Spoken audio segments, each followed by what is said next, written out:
Sir, இப்போது புற்றுநோய் cancer என்று சொல்லக்கூடிய புற்றுநோய் பரவுவது அதிகமாக வேகமாக இருந்து கொண்டிருக்கிறது. இதில் ஒரு வீவர் கேட்டிருக்கிறது என்னென்னா, இரத்த புற்றுநோய் அப்படிங்கிறது ஏன் வருகிறது, இப்போ அதை மாற்றணும், அந்த இரத்த புற்றுநோயை கண்ட்ரோலில் வச்சுக்கணும் அல்லது சரி பண்ணணும் அப்படின்னா முற்றிலுமாக உடம்பிலிருந்து முழுவதுமாக ரத்தத்தை எடுத்துவிட்டு வேற ஒரு ரத்தத்தை மாற்றணும் அப்படிங்கிறாங்க.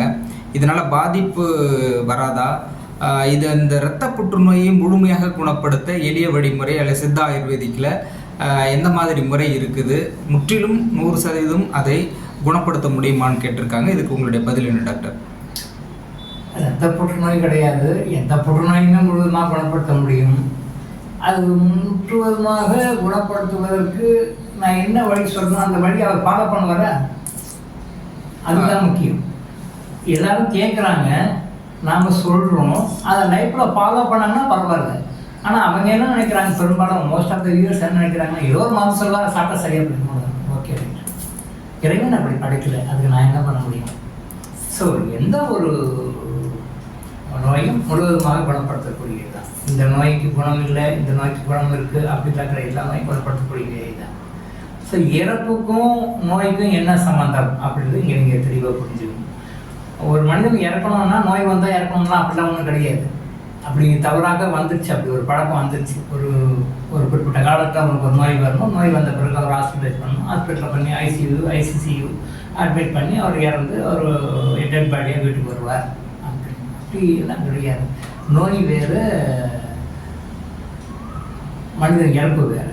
ஒரு மனிதன் கரெக்டாக இறக்கணும்னா இந்த டைமில் இறக்கணும்னா அந்த டைமில் ஆட்டோமேட்டிக்காக உயிர் போயிடும், அவ்வளோதான். அது யோகிகள் முறை அதுதான், யோகிகள் முறை அதுதான். பிரிட்டிஷ்காரன் உள்ள வர, இந்தியாவுக்குள்ளே வர்றதுக்கு முன்னாடி வரைக்கும் இந்த நிலை தான் இருந்தது. நோய்க்காக இறக்க மாட்டாங்க, அந்த இறக்கணுன்ற டைம் வரும்போது அவங்க இறந்துருவாங்க. அது ஆட்டோமேட்டிக்காக உயிர் அந்த அந்த ப்ராசஸ் ஃபங்க்ஷனே வேறு. அதை பற்றி மக்களுக்கு டோட்டலாக ஜீரோ நாலேஜ் தான் இல்லை. எவ்வளோ பெரிய படித்த மேதாவிகளாக இருந்தாலும் அதை பற்றி அறிவு ஜீரோ தான். ஸோ நோய் வந்தால் இறக்கணும் மாதிரி கட்டாயத்துக்கு போன்ட்டாங்க. அப்புறம் நோய் அப்படின்னு சொல்லி வந்தது அப்படின்னு சொல்லி சொன்னால், நோய் இருக்குது, அதுக்குண்டான க்யூர் இருக்குது. இப்போ ரத்த புற்றுநோய், ரத்தத்தில் புற்று வந்துருச்சு, அவர் எப்படி குணப்படுத்துவார்? அப்போது டோட்டலாக உடம்புல இருக்கிற ரத்தத்தை எல்லாம் கம்ப்ளீட்டாக எடுத்துகிட்டு திரும்பவும் ஃப்ரெஷ்ஷாக வேறு இது பாலியில் பண்ணுறாங்க. அதெல்லாம் நம்ம இந்தியர்களுக்கு கட்டுப்படி ஆகக்கூடிய ஒரு வைத்திய முறை இல்லை. அதெல்லாம் ரொம்ப காஸ்ட்லி, ஹை காஸ்ட்லி, ரொம்ப ரொம்ப காஸ்ட்லியானது தான். பணத்தை என்ன பணம் தெரியாமல் வச்சுருக்கோங்களோ அந்த மாதிரி நாட்டுக்கு பண்ண முடியும், சாதாரண பண்ண முடியும். அப்போது நீங்கள் முழுமையாக உங்களோட ரத்தத்தை டோட்டலாக கம்பேர்ட் வெளியே அனுப்புகிற வரைக்கும் ஏதாவது ஒரு பாயிண்ட், எங்கே ஒரு சிங்கிள் பாயிண்ட் ஒரு இடத்துல நின்றுச்சுன்னா கூட அது கேன்சர் பரவுது. கேன்சர் அப்படின்னா என்ன? கேன்சர் அப்படின்னா என்ன? எவ்வளோ சீக்கிரம் முடியுமோ அவ்வளோ குயிக்காக பரவும், short time, within short span of டைமில் குயிக்காக டெவலப் ஆகிடும். அதுக்கு பேர் தான் புற்றுநோய். புற்று சாதாரணமாக பார்க்கும்போது சாதாரணமாக இருக்கும். ஒரு அடுத்த ஒரு 2-3 டேஸில் இன்னொரு வீக் இன்னொரு ஒரு 1 week 10 days கடற்கடன்னு வளர்ந்துடும். இப்போ இந்த மாதிரி நீங்கள் வளர்ந்துட்டீங்கன்னா அது கம்ப்ளீட்டாக அது புற்றுநோயாக மாறிடும். அந்த புற்றுநோயின்றது ஒரே ஒரு காரணம் தான். அது எங்கே போய் உட்கார்ந்தா அதுக்கு தேவை அந்த புற்றுநோயின் பேர் வச்சுருக்காங்க. இதுக்கு ஒரு காரணம், அதுக்கு ஒரு காரணம், இதுக்கு ஒரு காரணம், அதுக்கு ஒரு காரணம்லாம் கிடையாது. எல்லாத்துக்கும் ஒரே காரணம் தான். அது ரத்தத்தில் போய் உட்கார்ந்தா ரத்த புற்றுநோய், கண்ணத்தில் போய் உட்கார்ந்தா கண்ண புற்றுநோய், மார்பகத்தில் உட்கார்ந்தா மார்பக புற்றுநோய், ஆண்குறியில் உட்கார்ந்தா ஆண்குறி புற்றுநோய், பெண்குறியில் உட்கார்ந்தா பெண்குறி புற்றுநோய். எங்கே போகுதோ அந்த புற்றுநோய். இது போய் மூளையில் உட்கார்ந்தா மூளையில் புற்றுநோய் கட்டி. ஸோ ரூட் காஸ் ஒன்று தான். நாம தான் வெவ்வேறு பேர் வச்சுக்கணும், எந்தெந்த பாட்டு போகுது அந்த பாட்டு வச்சுக்கணும். அப்போ ரூட் காஸை எரிடிகேட் பண்ணணும். நோய் நாடி, நோய் முதல் நாடி, அது தணிக்கும், வாய் நாடி வாய்ப்பச்சைகள்.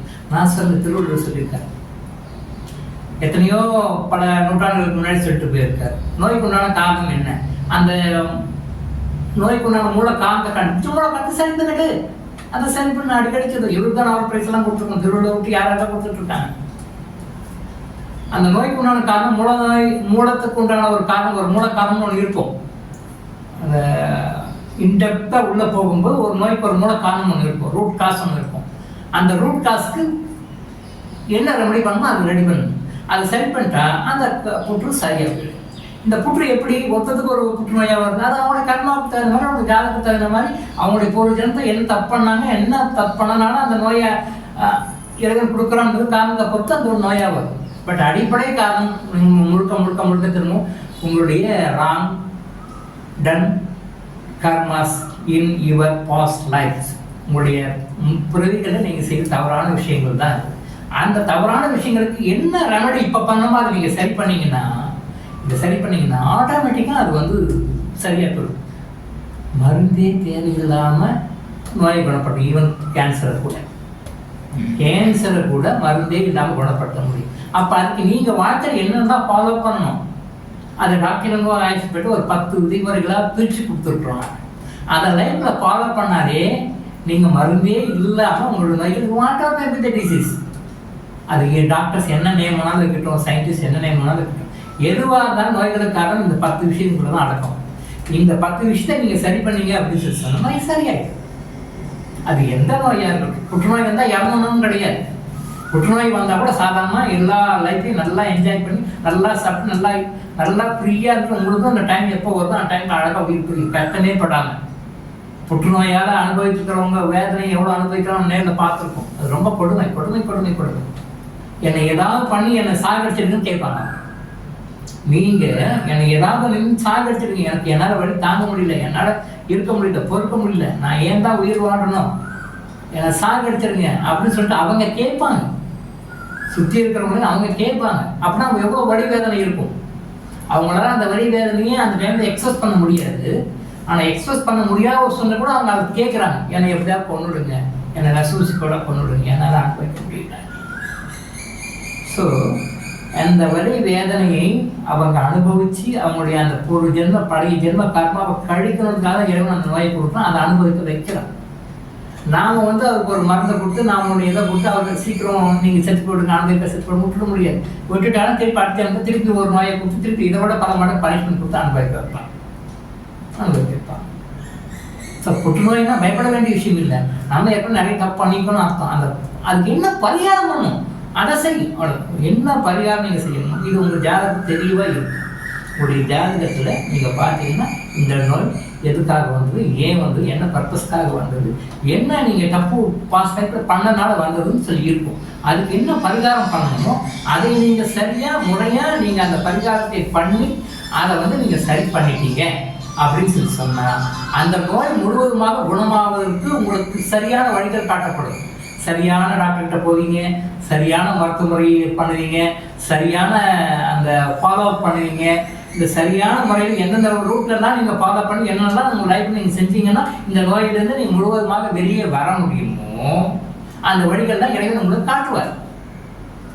அப்போ தான் நீங்கள் சரியான டாக்டர்கிட்ட போவீங்க. அந்த டாக்டரால் உங்களை சரியான மருத்துவ முறையை ப்ரிஸ்கிரைப் பண்ண முடியும். அவர் ப்ரிஸ்கிரைப் பண்ணி சொன்னாலும் அதை நீங்கள் லைஃப்பில் ஃபாலோ பண்ண முடியும். அப்போ இதெல்லாம் நடக்கணும் அப்படின்னு சொல்லி சொன்னால் நீங்கள் அந்த இறைவன்கிட்ட மன்னிப்பு கேட்டு நான் என்ன தவறு செய்திருக்கோம் அந்த என்னை மன்னிச்சிடுங்கன்னு சொல்லி மன்னிப்பு கேட்டுட்டு இறைவன்கிட்ட சரண்டர் ஆகும்போது தான் உங்களுக்கு இதுக்கான வழிகள்லாம் கிடைக்கும். ஒழிய எனக்கு அமெரிக்காவில் இருக்கிற டாக்டர் தெரியும், எனக்கு ஆப்பிரிக்காவில் இருக்கிற டாக்டர் தெரியும், எனக்கு ரஷ்யா இருக்கிற டாக்டர் தெரியும், டாக்டர் தெரியும், எனக்கு பணம் இருக்குது நான் டிக்கெட் போய் எடுப்பேன் அப்படின்னு சொல்லிட்டு நாம் வந்து நம்மளோட ஈகோவில் போயிட்டே இருந்தோம்னா நம்ம கண்டிப்பாக தோல்வி தான் அடையும். ஸோ தயவு செய்து எல்லா நோய்களுக்குமே தீர்வு உண்டு. அந்த தீர்வுக்கு பூர்வ ஜென்மத்தில் நீங்கள் செய்த கர்மா தான் காரணம். அது உங்கள் ஜாதகம் தெளிவாக இருக்கும். அதை தெரிஞ்சுக்கிட்டு அதுக்கு நீங்கள் பரிகாரம் பண்ணிட்டா தான் நீங்கள் ஃபர்தர் சிகிச்சைக்கு போக முடியும், சிகிச்சை பலன் அளிக்கும். அதர்வைஸ் நீங்கள் இந்த பரிகாரத்துக்கு உள்ள பக்கம் போகாமல் நீங்கள் எந்த சிகிச்சை எந்த டாக்டர்கிட்ட எங்கே அமெரிக்காவுக்கே போயிட்டு இருக்காங்க நீங்கள் க்யூர் ஆக முடியாது. இதுதான் ஒன்று இந்த விஷயத்தை புரிஞ்சுக்காங்க. டாக்டர் இளங்கோ ஆயுஷ் ஹாஸ்பிட்டல் வழங்கும் விழிப்புணர்வு இது. தொடர்ந்து இது மாதிரி பல அவேர்னஸ் வீடியோக்களை பார்க்க நம்ம சேனலை சப்ஸ்கிரைப் பண்ணிட்டு பெல் பட்டனை ப்ரெஸ் பண்ணுங்க.